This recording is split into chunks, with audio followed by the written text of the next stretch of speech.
लड़के ने तो बस एक भिखारी के कटोरे में 1 रुपए का सिक्का डाला था, लेकिन भिखारी यह देखकर दंग रह गया। उसे लगा शायद ये सिक्का गलती से गिर गया होगा, मगर जब उसने सुना कि लड़का खुद उसे ये दे रहा है तो वो खुशी से झूम उठा और सोचने लगा कि अब उसे कबाड़ बीनने की जरूरत नहीं पड़ेगी। लड़के को लगा कि शायद भिखारी की अक्ल फिर गई है, लेकिन उसे नहीं पता था कि इस दुनिया में अब चीजों की कीमतें लाख गुना घट चुकी हैं। अब 1 रुपये में शहर के बीचों बीच बंगला मिल जाता है और सिर्फ 5 रुपये में एक लिमिटेड एडिशन लग्जरी कार। मगर लड़के की 10 लाख की जमा पूंजी पर इसका कोई असर नहीं हुआ। इसी जमा पूंजी के दम पर वो एक ही रात में अमीरों की सूची में सबसे ऊपर आ गया। जब तीनों बड़े परिवार और पूर्व अमीर माँ साहब को इसकी खबर लगी तो उन्होंने अपने सारे संबंध लगाकर इस नए अमीर की तलाश शुरू कर दी, पर लड़के को इसकी खबर तक नहीं थी। एक दिन जब लड़का डिलीवरी करने जा रहा था, उसने रास्ते में देखा कि एक खूबसूरत लड़की बेहोश पड़ी है, जो दरअसल पूर्व अरबपति माँ साहब की पोती थी। जब उसने देखा कि कोई उसकी मदद नहीं कर रहा तो वो आगे बढ़ा और उसे मुंह से सांस देकर होश में लाया। लड़की के होश में आते ही उसने लड़के को धन्यवाद के रूप में 1 रुपए का नोट दिया। लड़के को लगा कि लड़की उसका मजाक उड़ा रही है,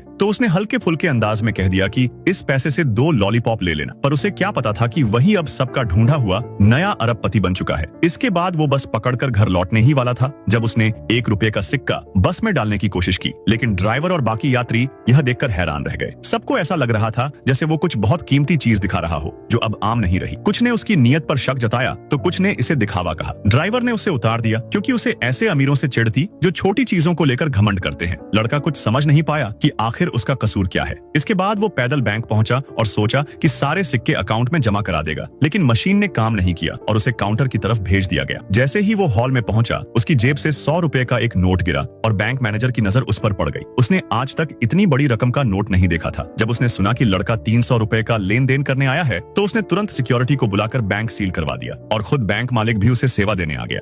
यहाँ तक कि 3 सुंदर लड़कियों को पैसे देने के लिए बुला लिया गया। लेकिन जैसे ही लड़का वहाँ से निकला, मैनेजर भागता हुआ बैंक के मालिक के पास गया और बोला, यही है वो लड़का जिसे हम ढूंढ रहे थे, वही अरबपति फू लिंचुआन। मालिक सुनते ही जोश में बाहर भागा, लेकिन तब तक लड़के को उसके दोस्तों ने होटल में खाने के लिए बुला लिया था। जब लड़के ने मेनू देखा तो हैरान रह गया। 1 पैसे में बॉस्टन लॉबस्टर, 2 पैसे में किंग क्रैब। उसे लगा मेनू में कुछ गलती है, मगर उसके दोस्त ने कहा, यही तो इस लग्जरी होटल का रेट है और आज का बिल मैं भरूंगा। इतना कहकर दोस्त ने 1 रुपए का सिक्का निकालकर दिखाया, लेकिन लड़के ने बिना देखे ही वो सिक्का अपनी जेब में डाल लिया। तभी कुछ गुंडे होटल में घुस आए और लड़के के दोस्त से उधार के पैसे मांगने लगे। दोस्त डरकर कुर्सी पर लेट गया जैसे मरा हो, लेकिन गुंडे चालाक थे। उन्होंने उसका हाथ पकड़ लिया और काटने की धमकी दी। लड़का तुरंत उठ खड़ा हुआ और बोला, मैं ये उधार चुकाऊंगा। तभी गुंडे ने अपने हाथ से 4 का इशारा किया। लड़का समझा 40,000 की बात हो रही है और वो भागने ही वाला था कि गुंडे ने उसका हाथ पकड़ा और उसके पर्स से 50 रुपए का नोट निकाल लिया। वो नोट देखकर गुंडा खुशी से मुस्कुराया और पूछा, क्या तुम दोस्त का कर्ज चुकाओगे? लड़के ने पूछा, क्या 50 रुपए काफी है? गुंडे ने सिर हिलाया।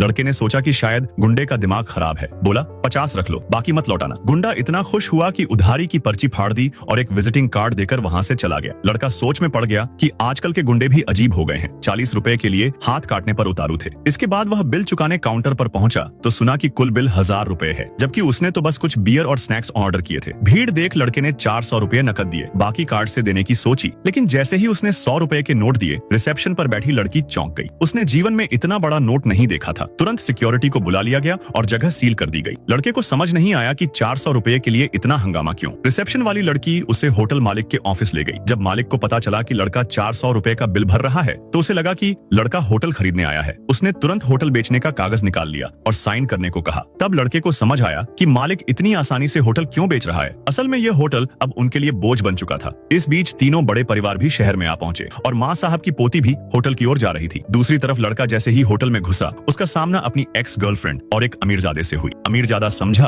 कि लड़का चोरी से अंदर घुसा है और तुरंत सिक्योरिटी को बुलाकर उसे बाहर निकालने को कहा। तभी माँ साहब की पोती वहां पहुंची, लेकिन अमीरजादे को उसकी असली पहचान नहीं पता था। वह उससे भी गरीब समझ बैठा और दोनों को निकालने को कहा। तभी लड़का बोला, इस होटल का मालिक मैं हूँ, अगर किसी को जाना है तो वो तुम हो। इतना कहकर उसने होटल की डील वाला कागज दिखा दिया। अमीरजादे ने कहा, ये सब तूने चुराया है, तू तो एक डिलीवरी बॉय है और माँ साहब इतने दिनों से तुझे ढूंढ रहे हैं। दरअसल वो तुझसे हिसाब चुकाना चाहते हैं। लड़का हैरान रह गया, मैंने तो सिर्फ 400 रुपए ही दिए थे, क्या इसके लिए भी चोरी का इल्जाम? लेकिन अमीरजादे को लगा कि अब लड़के का खेल खत्म हो चुका है और उसने गार्ड्स को बुलाकर उसके हाथ काटने को कहा। जब वो लोग उस लड़के को पकड़कर पीटने ही वाले थे, तभी बाहर तीनों बड़े परिवार होटल में आ पहुंचे।